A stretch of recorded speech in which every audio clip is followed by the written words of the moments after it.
우리에게 주신 하나님의 말씀 사도행전 9장 15절부터 22절까지 말씀입니다. 제가 한 절, 우리 성도님들이 한 절 이렇게 교독하겠습니다. 주께서 이르시되 가라, 이 사람은 내 이름을 이방인과 임금들과 이스라엘 자손들에게 전하기 위하여 택한 나의 그릇이라.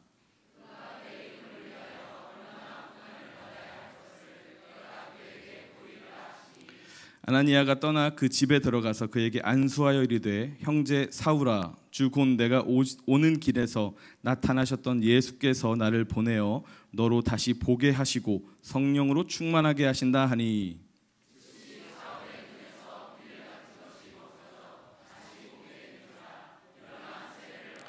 음식을 먹음에 강건하여 지니라. 사울이 다메섹에 있는 제자들과 함께 며칠 있을새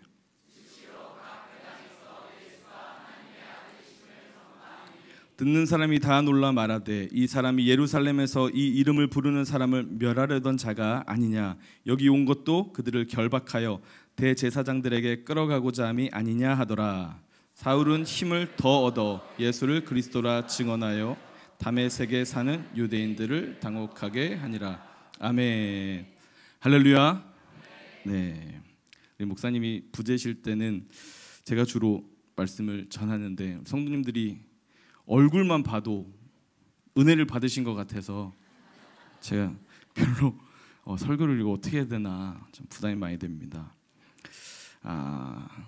오늘도 하나님이 동일하게 역사하실 줄로 믿습니다. 이게 앞에 선다는 게 참 부담인데 어젠가 제가 기도의 집에서 기도하는데 저도 설교 준비를 하고 이렇게 설교를 하려고 그러면 저도 눌려 있어요. 저도 부담이 있거든요. 지금 서는 우리 부교육자들마다 다 그 소리 하잖아요. 10days 지나고 여기 섰는데 그 유명한 강사님들 다 섰다가 나도 서야 되는데 어떡하냐. 근데 저도 마찬가지고 저도 목사지만 저도 막 떨리고 막 눌려 있는데 하나님이 저한테 그런 감동 주셨어요. 동일하게 하나님 역사하신다. 잘하고 못하고는 신경 쓰지 마라. 하나님이 역사하신다. 그래서 제가 담대하게 섰습니다. 하나님이 오늘도 동일하게 역사하실 줄로 믿습니다. 오늘 말씀의 제목은 하프타임이에요. 하프타임 하면 사람들이 다 목사님 안 계시니까 좀 쉬는 시간인가? 라고 생각하실 수 있는데, 그 밥 버포드라는 이 그 크리스천 경영학자가 쓴 책 제목이 하프타임이라는 책이 있어요. 그 책은 사람의 인생을 전반전, 후반전 이렇게 나누는데, 전반전을 자신의 성공을 위해서 사는 시기, 그다음에 후반전을 인생의 의미를 찾아가는 시기, 이렇게 후반전, 전반전 이렇게 나눕니다. 여러분, 우리도 전반전, 후반전 인생이 좀 갈라진 하나님의 자녀들이죠. 왜냐하면 이 하프타임이라는 게 그래요. 부활하신 주님을 넘어서 성령의 사람이 딱 되면 인생의 후반전이 시작되는 거예요. 전반전은 내 마음 내 뜻대로 살았다면 십자가에서 이제 내가 죽고 성령님 딱 만나면 이제는 목적이 다른 인생이 시작되는 거죠. 여러분, 우리는 하프타임을 지금 지나고 있습니다. 그리고 우리는 이 하프타임 때 뭘 해야 되는지 우리가 잘 깨닫는 시간이 되길 바랍니다. 자, 오늘 본문을 보시면 바울이 다메섹에서 예수님을 믿는 성도들을 잡으러 가기 시작하는 스토리가 시작됩니다. 쉽게 말하면 바울의 회심, 이래서 사도행전 9장을 많이 이야기하는데요.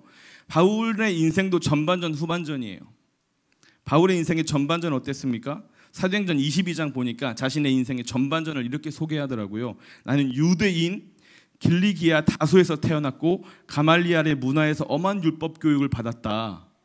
이게 성경에 이렇게 기록되어 있으니까 이게 뭐 얼마나 대단한 사람이야 모르잖아요. 우리식으로 이야기하면 저 강남에서 금수저 물고 태어나가지고 가만히 있어도 대형교회 담임 목사 되고 가만히 있어도 총회장 된다는 얘기예요. 모든 것이 다 갖추어지고 그냥 유대인들 중에서는 앞길이 탄탄대로가 다 열려있다, 이 소리입니다. 그리고 태어나면서부터 로마 시민이래요. 그 당시에는 돈을 주고 사는 로마 시민도 있었지만 급이 달라요. 태어나면서 로마 시민은 아무도 건드릴 수 없는 절대 권력이죠. 모든 배경, 세상의 모든 배경을 다 갖추고 태어난 이 시대의 금수저가 사도 바울이었어요. 근데 사도 바울이 뭐 합니까? 7장, 사도행전 7장을 보니까 스데반 집사님의 순교의 자리에 사도 바울이 있죠. 원래 대장들은 안 움직입니다. 가만히 서서 지시하는 거예요. 아주 주도적인 역할을 했던 사람이고, 또 8장을 보니까 스데반 집사님이 죽어야 한다는 게 마땅하다라는 그 표현을 해요. 죽어야 했다. 그렇게 다시 말하면 그것만으로도 분이 안 풀리는 거예요. 9장에 이어서 뭐 합니까? 다메섹으로 예수 믿는 사람들 잡으러 가는 거죠. 그러니까 예수 믿는 사람들을 박해하는데 가장 앞장섰던 사도 바울이에요. 인생의 전반전이 그랬어요. 그런데 인생의 후반전이 시작됩니다. 오늘 사도행전 9장은 인생의 하프타임이에요. 9장은 부활하신 예수님을 사도 바울이 만나고 인생의 목적이 바뀌는 시간이에요. 바울은 평생 어떻게 변합니까? 성령의 충만함을 받고 바울은 평생 예수님 복음 전하면서 사는 거예요. 수많은 선교 여행을 떠나고 모두가 말렸지만 로마로 끝까지 가서 복음 전하다가 순교합니다. 여러분, 바울에게 일어난 이 인생의 하프타임 우리에게도 있습니다. 그리고 이거는 인생에도 하프타임이 있지만 여러분 1년 동안에 우리가 인생을 쭉 살아가면서 그 한 해 동안에도 하프타임이 필요해요. 그리고 우리 담임 목사님도 목회의 여정 가운데 하프타임이 필요하니까 지금 하나님과 더 깊이 교제하려고 머물고 계시는 거고, 우리 인생에는 하프타임이 필요합니다. 무조건 달려간다고 잘 달려가는 게 아니에요. 무조건 열심히 한다고 잘하는 게 아니라 인생의 하프타임을 지나서 목적과 목표를 재정렬하고 다시 달려가야 그것이 올바르게 달려가는 우리의 인생이 되는 거죠. 자, 하프타임 때는요 4가지 일이 일어납니다. 첫 번째, 힐링, 치유와 회복이 일어나요. 여러분, 운동선수들이 하프타임이 되면 뭐 합니까? 들어와서 일단 쉬죠.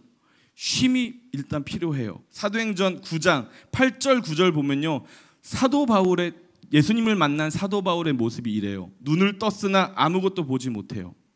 그리고 9절에 뭐예요? 보지 못하고 먹지도 마시지도 못했다, 이렇게 이야기합니다. 여러분, 눈을 떴는데 보지 못한대요. 주님을 만났을 때 너무나 강한 빛이 비춰지니까 앞을 못 보는 거예요. 여러분, 앞을 보다가 못 보는 건 엄청난 공포감입니다. 저희 아이들 노는 모습 보면 막 눈 감고 막 잡기 하면 눈 감으면요 거의 뭐 아무것도 못해요. 여기 받고 저기 받고. 근데 진짜 앞이 안 보인다면 얼마나 공포스러웠겠어요. 그러니까 9절에 그러잖아요. 보지도 못하고 마시지도 못했다. 근데 17절 18절에 어떻게 됩니까? 성령으로 충만하게 하시니까 어떻게 돼요? 18절에 다시 보게 되고 19절에 음식을 먹고 강건해졌다, 이렇게 이야기합니다.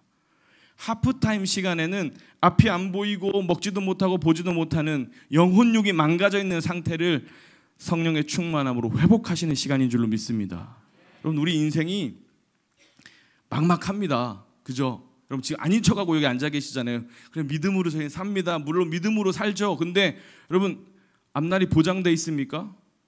막막하잖아요. 내일은 또 어떻게 살고 내일 모레는 또 어떻게 살고.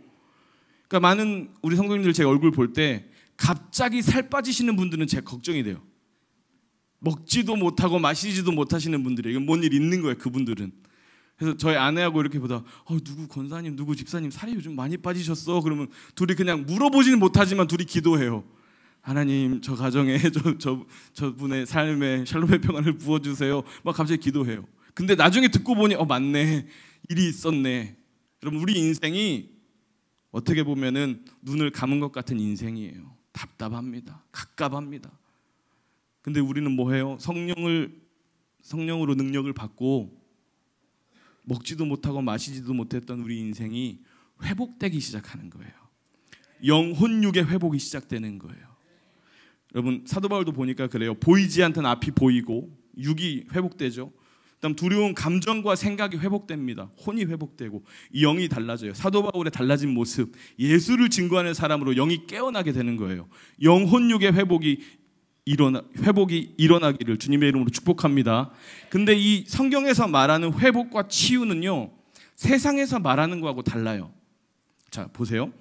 병원에 간다고 다 병이 고쳐집니까? 병원에 가서 의사하고 상담한다고 병이 다 고쳐지나요? 왜 안 고쳐지죠? 자, 보세요.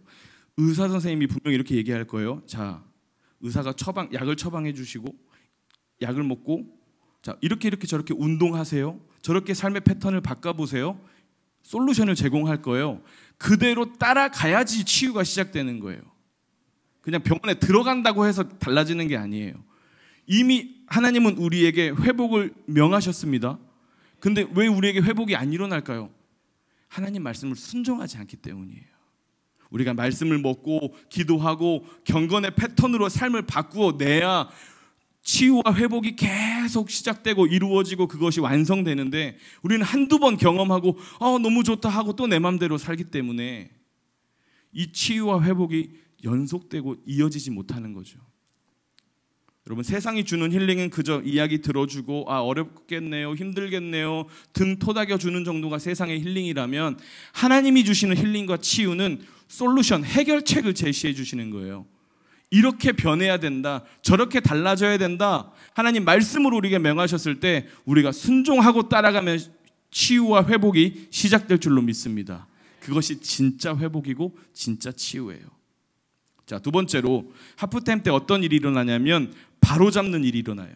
어저스트, 바로 잡는 거예요. 지금까지 잘못되어 가고 있었는지 한번 돌아보는 겁니다. 사도행전 9장 1절 2절 보니까요, 사울의 모습이 이래요. 주의 제자들에 대하여 여전히 위협과 살기가 등등하여 이렇게 이야기합니다. 이게 성경이니까 말을 좀 예쁘게 해놨지 그냥 잡아 죽이겠다는 얘기예요. 잡히기만 해봐, 가만 안 둬, 죽일 거야, 이런 말이에요. 그리고 2절에 보니까 다메섹 여러 회당에 가져갈 공문을 청했다. 요즘 시대로 말하면 체포영장 발부받아가지고 가는 거예요. 다 잡아 죽이겠다고. 여러분, 사도 바울은 이런 일을 했던 사람이에요. 왜 이런 일을 했을까요? 하나님을 위해서 내가 열심히 산다라고 살았지만 종교가 과장되고 열심히 과장되면서 철저한 종교인이 되어버린 거예요. 내 마음대로, 내 뜻대로, 내 틀 안에서 하나님을 위해서 내가 잘못된 열정, 잘못된 사명, 잘못된 부르심으로 살아갔던 거죠. 여러분, 그런데 이게 어떤 변화가 일어납니까? 사도행전 9장 4절 5절 같이 한번 읽어보세요. 시작. 땅에 엎드려져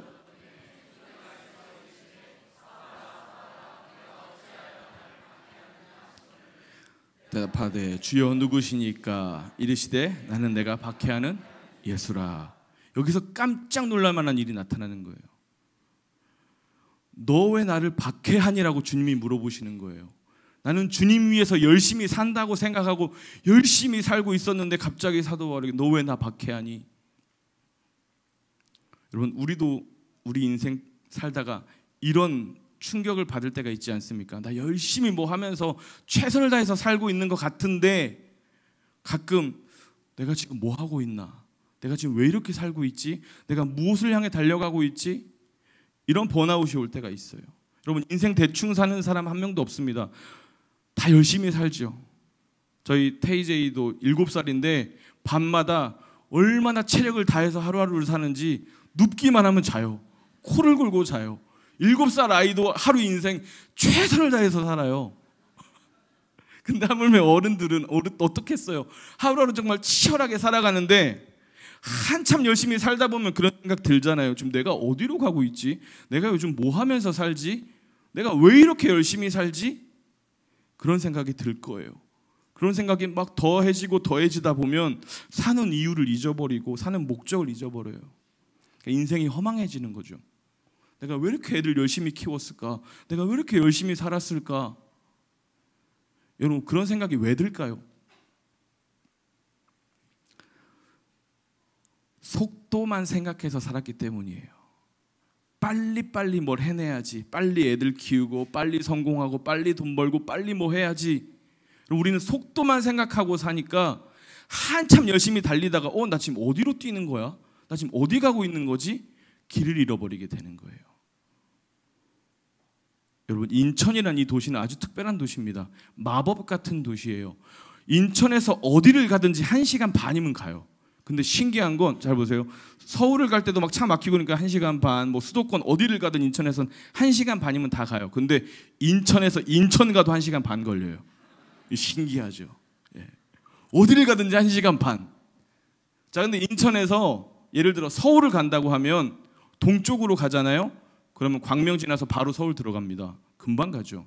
근데 길을 잘못 들어서 남쪽으로 가면 대전 지나서 광주 지나서 막 빙글빙글 돌다가 헤매다가 서울 와요. 근데 더 잘못 길을 들어가지고 북쪽으로 가면 인민들 만나는 거예요. 넘지 못할 강을 건너게 되는 거죠. 그리고 또 방향 잘못 잡아서 서쪽으로 중국 쪽으로 가면 지구 한 바퀴 돌아야지 서울 오는 거예요.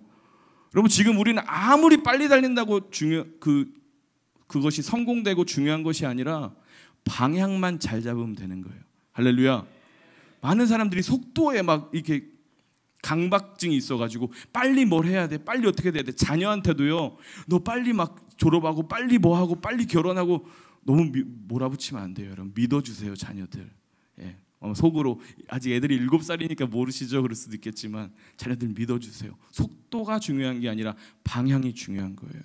그래서 우리 인생 잠깐 공황장애처럼 내 지금 뭐 하고 있지? 벙 찔 때 방향을 바로 잡아야 돼요. 근데 이 방향을 바로 잡는다는 거는요, 여러분, 바로 잡는 거는요, 고통이 따릅니다. 이 바울은 잘못된 열정을 가지고 살다가 주님 만나고, 야, 내가 이렇게 살면 안 된다. 하나님 뜻에 이제 맞춰야 돼. 바로 잡아야 돼. 라고 했을 때 뭘 했냐면요, 사도행전 9장 11절에 5사람 사울이라 하는 사람을 찾으라. 그가 기도하는 중이다 그랬어요. 기도하면서 바로 잡는 거예요. 기도하면서. 방향을 잃었습니까? 기도의 자리로 나오세요. 기도하면서 방향을 잡는 거예요. 사도 바울은요, 갑자기 하나님이 막 하늘에서 능력을 다운로드 해준 게 아니에요. 이게 갈라디아서 1장을 보면요, 이 사도행전의 9장 사건 이후에 3년 동안 아라비아 광야에서 사도 바울은 기도하면서 하나님의 임재 속에 머물면서 하나님과 교제하면서 능력을 받는 거예요. 한순간에 된 게 아닙니다. 바로 잡기 위해서는 대가 지불이 있어야 돼요. 영성이 있어서 지속하는 게 아니라 지속하다 보니 영성이 임하는 겁니다. 그 자리에 버텨내고 견뎌내면서 기도의 자리에 머물러 있을 때 영성이 나오는 거예요. 이번 10데이즈 때 몇몇 분들이 방언을 받았어요. 근데 그 중에 한 분이 저한테 방언을 받았는데 방언 기도를 해도 5분 10분 넘기기가 힘들어요 그러는 거예요. 기도하는 게 힘들대요. 그래서 제가 얘기했어요. 영적 근육이 없어서 그렇다. 기도의 자리에서 버텨낼 수 있는 영적 근육을 만들어야 된다. 기도의 집 와서 더 기도해라. 할렐루야. 기도할 수 있는 영적 근육이 있어야 돼요. 버티는 자에게는 하늘이 열립니다. 버티는 자에게는 영성이 임합니다. 버티는 자에게는 하나님의 역사가 일어납니다. 이거를 우리 10데이즈 때 오셨던 윤성철 목사님 이야기하신 건데, 버티기 영성이라고 그러시더라고요. 영성은 버티는 거다. 기도의 자리에서 버티는 거예요. 여러분, 바로 잡기 위해서는 기도해야 되고, 기도하기 위해서는 버텨야 돼요. 우리 성도님들, 기도의 자리에서 내가 지금 속도를 따라가고 있냐, 방향을 따라가고 있냐 고민해보고 말씀 안에서 방향을 바로 잡는 우리 모두가 되기를 간절히 바랍니다. 세 번째로, 이제는 바로 잡아야 되는데 어디로 바로 잡습니까? 어떠한 확실한 표대를 향해서 다시 바라볼 수 있는 표대가 필요해요. 보는 것이 중요합니다. 사도행전 9장 18절 보니까 사울의 눈에서 비늘 같은 것이 벗겨져 다시 보게 된지라, 이렇게 이야기하죠. 앞을 못 보던 사도 바울이 이제 아나니아를 통해서 기도를 받고 눈에 비늘 같은 것이 벗겨져서 앞을 다시 보게 되는데, 뭘 봅니까? 사도 바울이 이제 그 인생에서 무엇을 보고 달려가죠? 예수님이라는 표대 하나만 보고 달려가는 거예요. 근데 예수를 바라본다는 거, 히브리서 12장 2절에 믿음의 주여 또 온전케 하시는 이인 예수를 바라보자, 이렇게 이야기하죠. 예수님을 바라본다는 게 뭡니까? 우리 이 표현, 이 말 되게 많이 하죠. 우리 예수님 바라봅시다. 예수님 바라보는 게 뭐예요? 우리가 참 이 성경적인 용어들을 참 쉽게 이야기하는데 그 속뜻은 잘 몰라요. 예수를 바라본다는 게 뭐죠? 요한복음 1장 14절에 말씀이 육신이 되어 우리 가운데 거하심에 우리가 그의 영광을 보니 아버지 독생자의 영광이요 은혜와 진리가 충만하더라. 말씀이 육신 되어 오신 분이 누구예요? 예수님. 그럼 예수님은 누구예요? 말씀이죠. 예수를 바라본다는 건 뭘 바라본다는 거예요? 말씀을 바라본다는 거예요. 말씀을 바라보고 살아야 되는 거예요. 우리의 표대와 우리의 기준은 말씀이 되어야 된다는 겁니다. 자꾸 우리는 말씀을 떠나서 내가 원하는 거, 내 뜻, 내가 바라는 거, 그런 것들을 자꾸 따라가니까 속도만 생각하고 여기저기 다 헤매고 다니는 거예요. 하지만 말씀으로 기준이 잡힌 사람은 절대 흔들리지 않습니다. 폭풍이 몰아쳐도, 인생에 죽을 일이 생겨도, 당황할 일이 생겨도 흔들리지 않는 거예요. 왜요? 그 말씀이 우리를 붙들고 있기 때문에. 그 말씀은 흔들리지 않기 때문에, 그 말씀은 변하지 않기 때문에 그 말씀 붙든 사람은 좌절하거나 넘어지지 않습니다. 열왕기상 3장을 보면요, 솔로몬이 하나님께 구한 한 가지가 있어요. 그게 뭐죠? 그게 뭐예요? 대부분 지혜라고 이렇게 이야기하십니다. 자, 열왕기상 3장 9절부터 10절 한번 읽어보세요. 자, 시작. 누가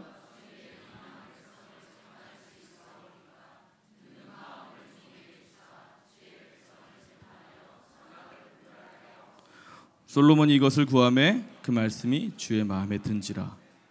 뭘 구했죠? 듣는 마음을 구했어요. 하나님은 이 듣는 마음을 지혜라고 말씀하십니다. 나중에 솔로몬에게 야, 네가 이런저런 거 안 구하고 지혜를 구했구나 하면서 칭찬하셔요. 곧 지혜가 뭡니까? 듣는 마음이에요. 하나님 말씀을 듣는 마음, 성령의 감동을 듣는 마음, 그 듣는 마음, 그 지혜가 우리에게 부어지기를 주님의 이름으로 축복합니다. 그 듣는 마음이 있어야 말씀을 바라보고 달려갈 수 있어요. 여러분, 말씀을 바라보고 재정렬해서 다시 달려가기 시작하면 무엇이 보이기 시작하냐면 우리의 부르심이 보이기 시작해요. 우리의 부르심이 뭡니까?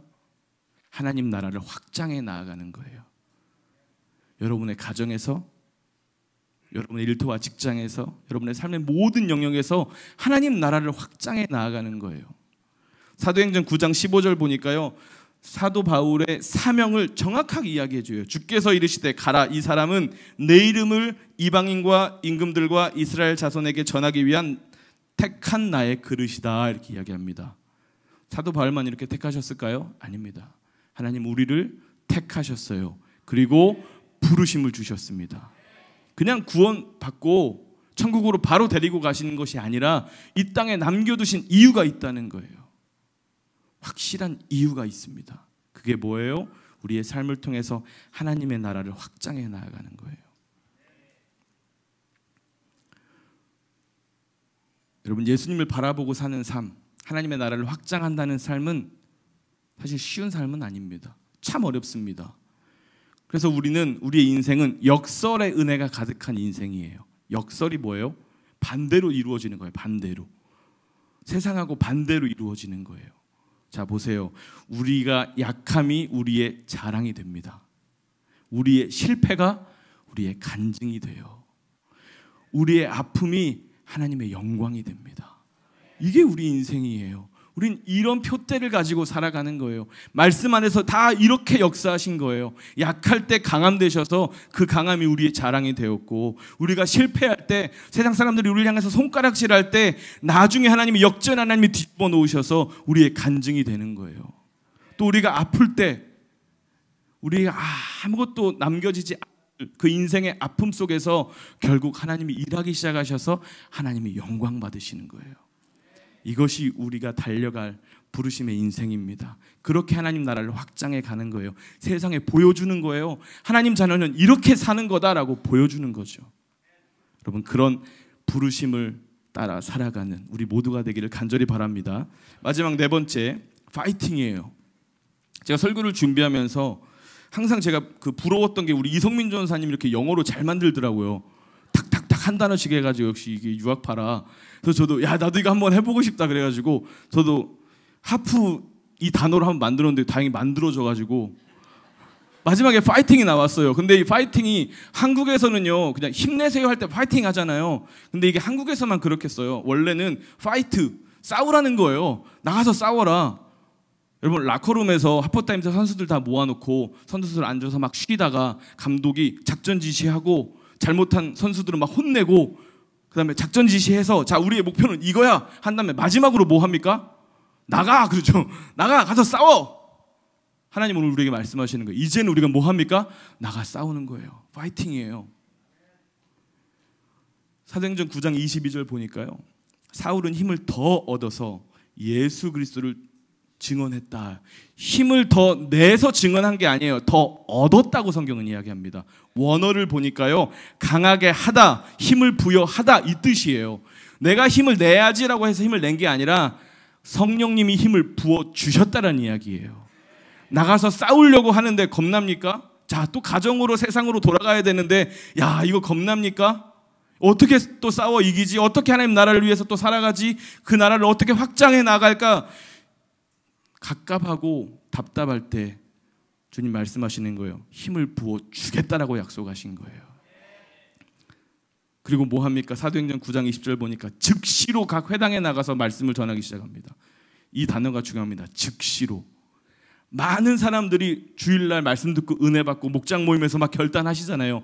야, 이번 주엔 이렇게 살 거예요, 저렇게 살 거예요. 그리고 집에 돌아가면 까먹어요. 교회 안에서만 능력 있는 예수님의 사람들이지, 가정으로 세상으로 돌아가면 자꾸 미루는 거예요. 아, 내일 또 내일 모레 뭐 빨간 날인데 이틀 쉬고 또 넘어가다 보면 또 다음 주일 와버려요. 여러분, 결단했으면 즉시로 하는 겁니다.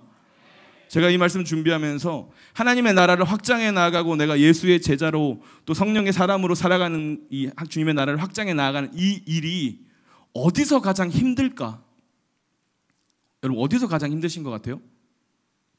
가정에서 가장 힘들어요. 가정에서. 제일 쉬울 것 같은데 가정에서 제일 힘들어요.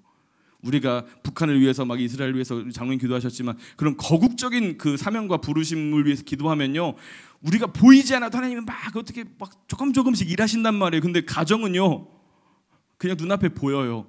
오늘도 집에 딱 가가지고 딱 눈 마주치고 찌릿 해가지고 싸우면 그냥 끝이잖아요. 야, 안 돼, 우린 안 되네. 안 되는 가정 없습니다, 여러분. 제가 딱 하나 팁을 드리면, 저희 아내와 저는 좀 사이가 좋은 편이잖아요. 좀 많이 좋은 편이잖아요. 왜 좋은지 아세요? 저희는 서로 자존심이 없어요. 네. 진짜 그냥 자존심이 없어요. 그래서 어떤 말을 하든 그래, 나랑 살아줘서 고맙다예요. 그래서 이런 말을 해도 나랑 살아줘서 고맙다. 엊그저께는 저한테 미안해. 엊그저께는 저한테 아이들하고 그냥 짜장면을 시켜 먹었는데 자기 거 안 비벼놨다고 뭘 하더라고요. 전 몰랐어요. 비벼놔야 되는 건지. 그래서 안 비벼놨다고 뭘 하더라고요. 그래서 보통 이런 상황이면 싸워야죠. 싸워서 쟁취해야죠. 잘못했어, 너 잘못한 거 막 해야 되는데 서로 그냥 그래, 다음에 비벼놓게 웃으면서 넘어가요. 왜요? 자존심이 없어요. 네. 자존심이 없어요. 왜요? 나랑 살아주니까 그냥 고마운 거지. 나 같은 사람하고 살아주니 고마운 거죠. 그게 은혜지 않아요? 여러분, 하나님이 우리를 사랑하실 때 우리가 뭐 자격이 있어서 사랑하셨습니까? 자격이 없는데 널 택하고 널 지명해서 부르고 사랑하시잖아요. 그럼 결혼 생활도 마찬가지인 것 같아요. 자격이 없는데 서로 눈만 봐도 그냥 좋은 거예요. 그냥 사랑하는 거죠. 여러분, 그런 하나님의 나라가 임하기를 주님의 이름으로 축복합니다. 가정에서부터 즉시로 변화되기를 주님의 이름으로 축복합니다. 다음 주에 교회 막 이렇게 또 만날 때 간증들이 가정 안에서 시작되기를 바랍니다. 가정 안에서 성령의 능력으로, 성령님이 주시는 힘으로, 네가 힘을 받아라가 아니에요. 내게 주신 힘으로 내가 변화되고 함께 주님의 나라를 가정에 만들어가는 거예요. 여러분, 예수 믿는 사람들의 그럼 능력이 뭐예요? 좌절이나 아픔이나 눈물이나 실패 속에서 소망을 잃어버리지 않는 게 예수 믿는 사람들의 능력이에요. 인생의 풍파, 어려운 일들, 인생의 폭풍 같은 일들은요, 세상 모든 사람들이 다 당합니다. 예수 믿는 사람들도 예외가 아니에요. 다 똑같이 힘들어요. 요즘 경제가 힘들다 그러죠. 그 막 전기세 올라가고 뭐 가스비 올라가고 이것저것 다 올라가고 월급 빼고 다 올라간다면서요. 다 올라가죠. 근데 지금 살기 힘든데 예수 믿는 사람들은 뭐 달라요? 똑같아요. 다 똑같이 힘듭니다. 사업이 어렵고 직장이 어려워지고 부도 난다는 이야기 막 소문이 막 돌고 막 은행들 막 문 닫는다는 소문이 들고 막 힘든 건 모두가 다 똑같은데 우리는 거기서 어떠한 능력이 있습니까? 소망을 잃어버리지 않는 거예요. 그것이 우리의 진짜 능력이에요.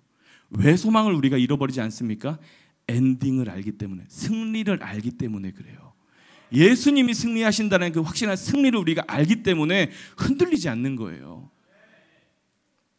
여러분, 예수님이 이미 십자가에서 사단의 머리를 깨셨습니다. 악한 영의 모든 권세를 예수님이 짓밟으시고 이기셨습니다. 믿으십니까? 그렇다면 더 이상 우리는 흔들릴 게 없어요. 두려울 게 없습니다. 요즘 젊은 친구들은 이 머리를 깨졌다라는 표현을 뚝배기 깨졌다 그러더라고요. 뚝배기 깨졌다. 그래서 제가 이렇게 표현해봤어요. 사단의 뚝배기는 이미 깨진 줄을 믿습니다. 이겼어요. 이미 이긴 거예요. 사단의 뚝배기는 깨졌어요. 더 이상 우리가 두려워할 게 없는 거예요. 십자가에서 이미 이기셨다. 그건 성경이 증언합니다. 골로새서 2장 14절 15절 보시면 같이 한번 읽어주세요. 쉬운 성경인데 이해를 하시면서 한번 읽어보세요. 시작. 우리는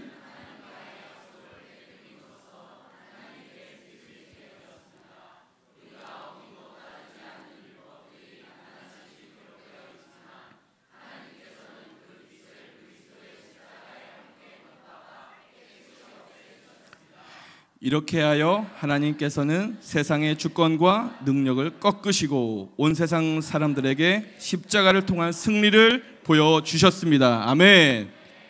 우리의 모든 죄가 기록되어 있는 그 법조문이 찢어지고 태워지고 사라졌다는 이야기예요. 이젠 우리 자유하다는 이야기예요. 그래서 우리는 두려워할 게 없는 거예요. 인생 사는 게 힘들어도 죽을 것만 같아도 하나님 살 길을 여십니다. 갑갑한 일 생겨도 하나님 출구를 만들어 놓고 우리에게 압박감을 주시는 거예요. 요즘에 청소년 월드컵 하더라고요. 대한민국이 지금 8강까지 올라갔나요? 잘하고 있는데 아르헨티나에서 해요. 그러니까 새벽 2시, 3시에 축구합니다. 그래서 저는 축구를 되게 좋아하는데 너무 보고 싶지만 못 자요. 못 잔다. 못 봐요. 자야 돼서. 뭔 소리야. 네.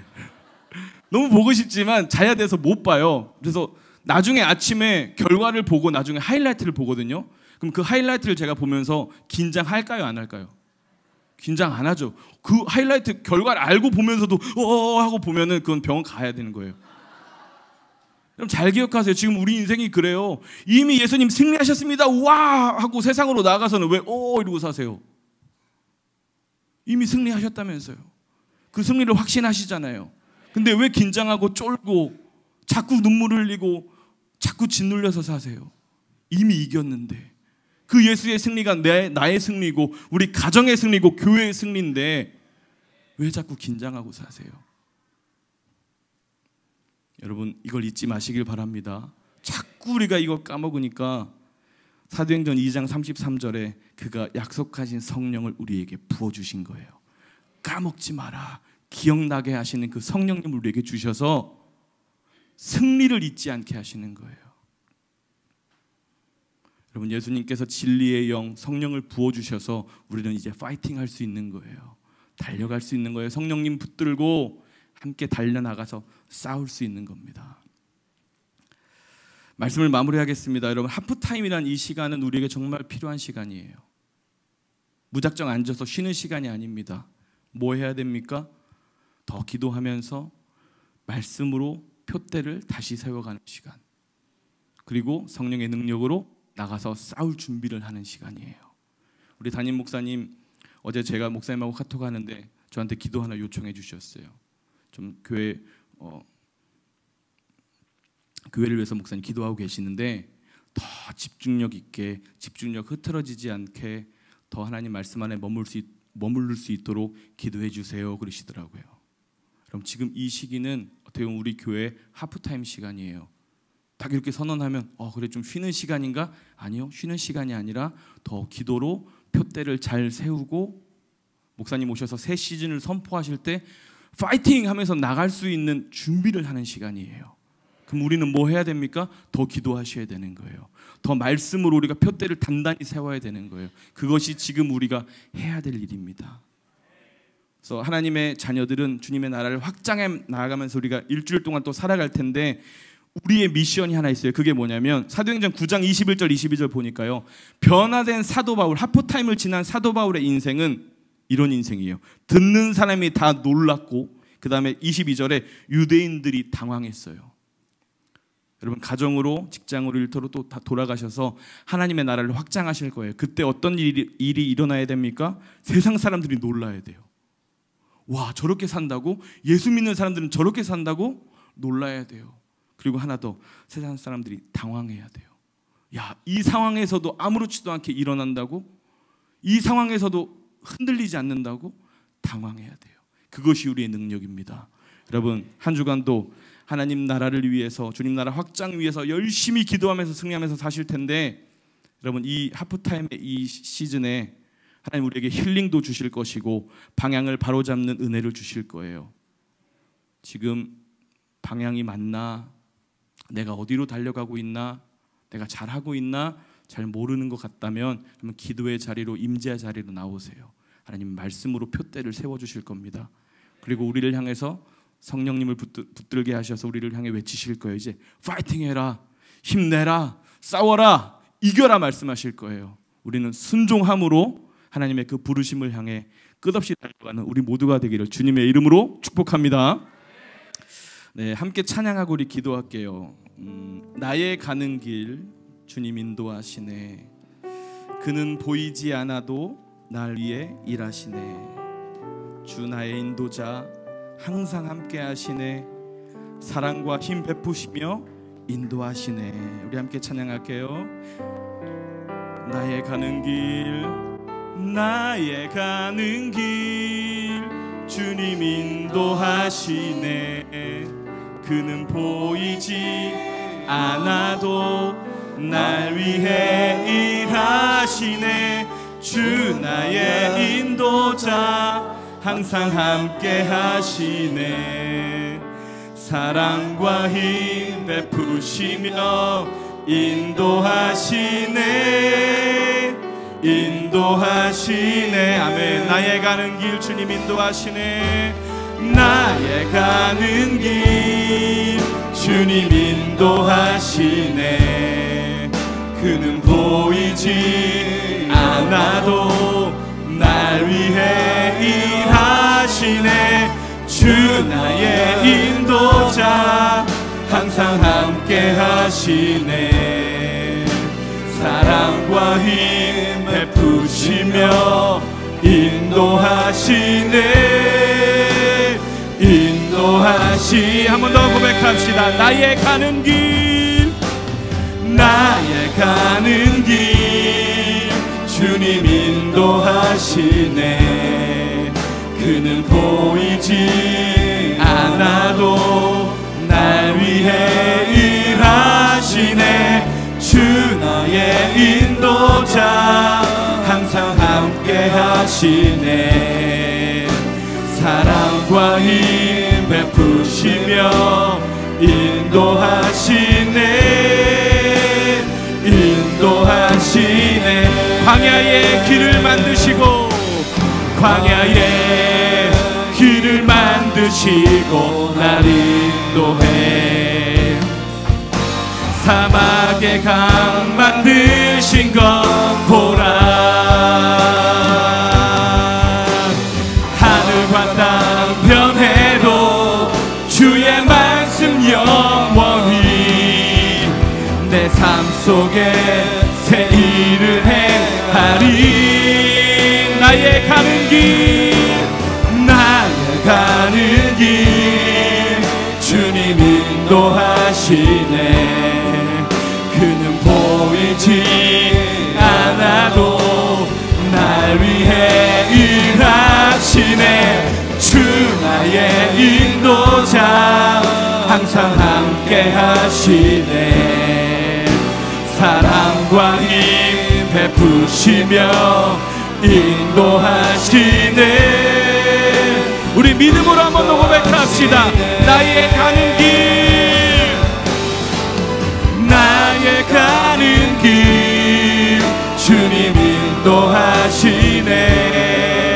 그는 보이지 않아도 날 위해 일하시네. 주 나의 인도자 항상 함께 하시네. 사랑과 힘 베푸시며 인도하시네. 우리 자리에서 일어나서 함께 찬양합시다. 보라 하나님 구원을, 보라 하나님 구원을, 보라 하나님 능력을 너희를 위해서 싸우시는 주의 손을 보라. 보라 하나님 구원을, 보라 하나님 능력을 너희를 위해서 싸우시는 주의 손을 보라. 아멘. 우리 시간 잠깐 기도할 때 하나님 한 주간도 우리의 삶에 하나님이 싸우시는 그 손을 보는 한 주 되게 하여 주옵소서. 우리가 말씀을 순종함으로 힐링을 받고 말씀의 표대를 향하여 달려가며 성령의 능력으로 나가 싸워 이기는, 예수님이 이기신 것처럼 승리하며 사는 우리 되게 해달라고 다 같이 주여 한번 부르짖고 힘을 다해 기도하겠습니다. 주여. 오늘 들었던 이 말씀이 듣는 말씀에서 끝나지 않고 여러분들의 삶에 살아내는 말씀으로 생명력 있는 말씀이 될 수 있기를 주님의 이름으로 다시 한번 축복합니다. 온 하늘